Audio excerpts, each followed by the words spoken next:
Hello everyone. हमारे channel Dhiran live blogger में आपका स्वागत है। उम्मीद है पूरी यूट्यूब फैमिली बहुत अच्छी होगी। दोस्तों, यूं तो मैं शॉर्ट के माध्यम से आप तक कहानी पहुंचाता रहता हूं, लेकिन आज मैं एक ऐसी कहानी आप तक लेके आया हूं कि जिसको सुनने के बाद आप अचरज में पड़ जाएंगे। जब इस कहानी के बीच में आप होंगे, जब ये कहानी सफ़र कर रही होगी, तब आप रोमांच से भरे होंगे। लेकिन कहानी जैसे जैसे अपने ढलान पर आती है, ख़त्म होने की तरफ आती है, तो दिमाग को उलझाती रहती है। तो बिना देर किए हम चलते हैं कहानी की तरफ। ये बात है आज से 30 साल पहले चीन की, जहाँ चीन की राजधानी बीजिंग के पास में एक शहर है, जहाँ पे 375 नाम की एक बस चलती है डिपो से। और ये कहानी पूरी उस बस के आसपास घूमती है। आज 30 साल हो चुके हैं इस घटना को, लेकिन आज भी वहाँ की कहावतों में, जो वहाँ के न्यूज़पेपर है, डेली न्यूज़ हैं, बहुत सारी कहानी को अलग अलग तरीके से इस कहानी को पेश किया जाता है। तो बात है आज से 30 साल पहले 14 नवंबर 1995 की। चीन की राजधानी बीजिंग के पास में एक शहर है, वहाँ के डिपो से एक बस निकलती है, रूट नंबर 375। और इस बस में कुछ मुसाफिर थे। इस बस को अपना 10 स्टॉपेज का पूरा रास्ता तय करना था। इसके बाद लास्ट डेस्टिनेशन इनका डिपो होता है। सरकारी बसें हैं, अमूमन चलती हैं वहाँ पे, तो इनकी डिपो बनाए जाते हैं, जहाँ पे रात की और सुबह की बसें अदला बदली होती हैं, चलती हैं।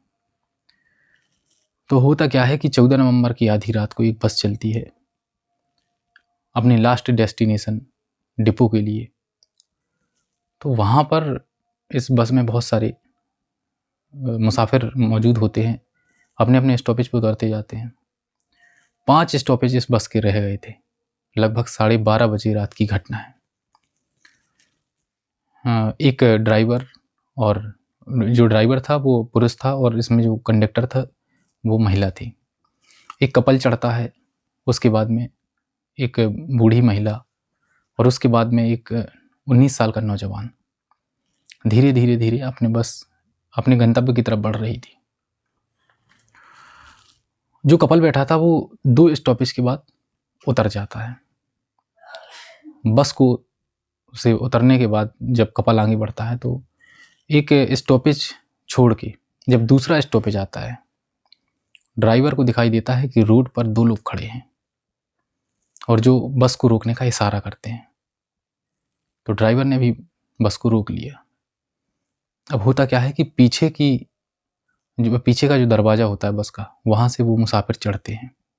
लेकिन एक चीज़ बड़ी अजीब थी इन लोगों में।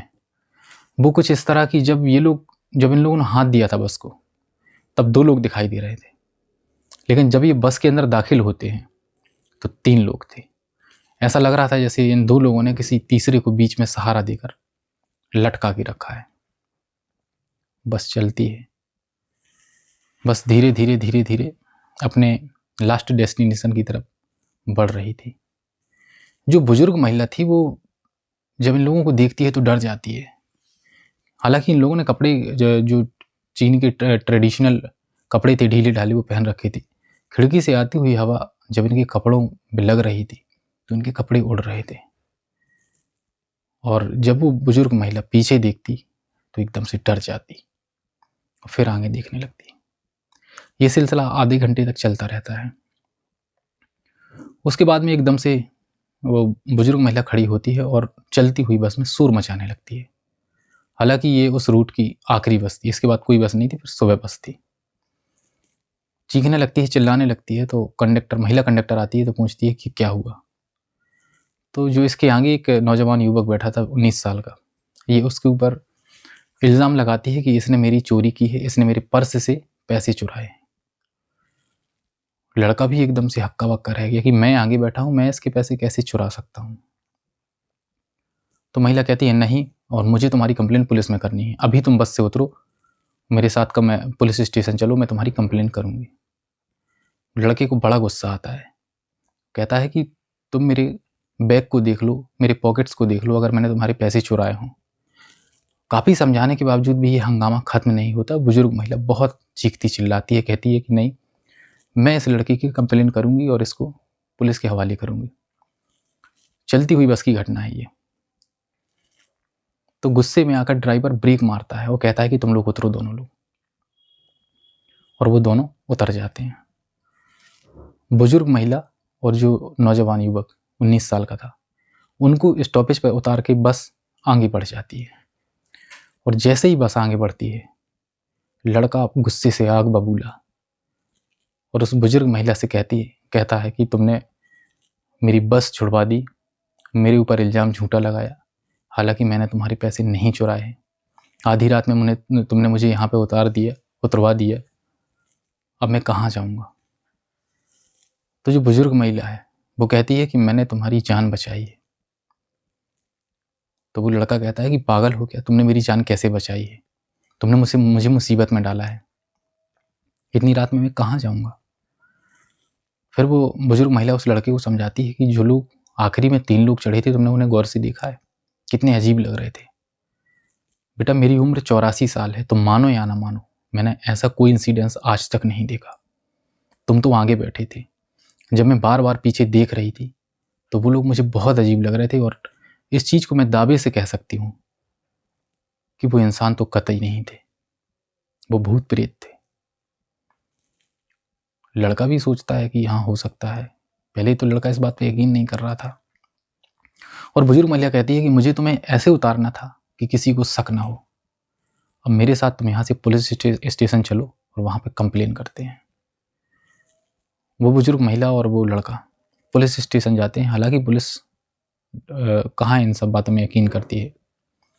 तो पुलिस वाले कहते हैं हाँ ठीक है, आई गई बात होगी, तुम अपना नंबर और अपना पता हमें लिखवा दो और इसके बाद तुम लोग अपने घर चल सकते हो, रिपोर्ट हम नहीं लिखेंगे।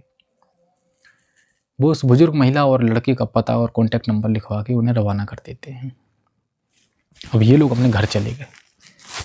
अब आते हैं हम बस की तरफ। 14 नवंबर 1995 की आधी रात को ये बस गायब हो जाती है। हालांकि चीन में आधुनिकीकरण हो चुका था, इसलिए हर जगह हर स्टॉपेज पर 1995 में, आज से 30 साल पहले, सीसीटीवी से लैस हो चुका था, और जहाँ जहाँ से बस निकलती है बस सीसीटीवी फुटेज में आती है। लेकिन 14 नवंबर की रात ये बस डिपो नहीं पहुँचती है। जब डिपो मैनेजर चारों तरफ पता लगाता है, पूरी कोशिश करता है कि बस भी लापता है और बस में जो कंडक्टर और ड्राइवर था वो भी लापता है, ये लोग कहाँ गए होंगे। पूरे अपने पहचान में पता लगा के, आसपास के एरिया में पता लगा के, इसके बाद जो डिपो मैनेजर होता है वो फैसला लेता है कि मैं इस बस की गुमशुदगी की रिपोर्ट करूँगा पुलिस डिपार्टमेंट में जाके, पुलिस स्टेशन में जाके। जैसे ही वो पुलिस स्टेशन जाता है और वहाँ पे कंप्लेन दर्ज करता है, तो एक थाने से दूसरे थाने में, दूसरे थाने से तीसरे थाने में ये बात सर्कुलेट हो जाती है, और उस थाने तक ये बात पहुँचती है जहाँ रात में वो लड़का और वो बुजुर्ग महिला आए थे। इसके बाद में पुलिस वाले कहते हैं कि हाँ, और एक औरत और एक लड़का आया था। इसके बाद उनके जो कॉन्टैक्ट नंबर थे उनके माध्यम से उन्हें बुलाया जाता है और बहुत सारी बातें होती हैं। यहाँ 14 तारीख की आधी रात निकल गई, पूरी रात निकल गई, 15 तारीख का पूरा दिन निकल गया, और 15 तारीख की रात निकल गई, 16 तारीख आ जाती है, ये बस अभी भी गायब है। और ये बस बहुत खोजी जाती है लेकिन नहीं मिलती। पर एकाएक वायरलेस पे सूचना आती है पुलिस के पास में कि मार्गरेट हिल्स है एक, जो आखिरी डिपो था जहाँ बस को रात में रुकना था, वहाँ से 100 किलोमीटर की दूरी पर एक बस नदी में डूबी हुई है। इन्वेस्टिगेशन टीम, पुलिस और डिपो के लोग वहाँ पर पहुँचते हैं, तो क्रेन से बस को निकाला जाता है बाहर, और जब बाहर निकलती है बस तो उसमें 5 शव बरामद होते हैं। 5 शव बरामद होते हैं। कंडक्टर, जो महिला कंडक्टर थी, ड्राइवर था, और 3 लोग जो और चढ़े थे। लेकिन एक बात बड़ी अजीब थी जिसने सबको हक्का बक्का कर दिया कि जो कंडक्टर और ड्राइवर था, इनकी सब अच्छी कंडीशन में थे, लेकिन 3 लोग और जो बैठे थे उनकी लाशें बुरी तरह डिकम्पोज हो चुकी थी, जैसे काफ़ी दिन पहले ये सड़ गल चुकी हों। इन 5 शवों को मॉर्चरी में लाया जाता है, वहाँ पे इनके सब का परीक्षण किया जाता है, और ये परीक्षण जब होता है तो डॉक्टर की टीम और इन्वेस्टिगेशन की टीम को अपनी आंखों पर यकीन नहीं हो रहा था।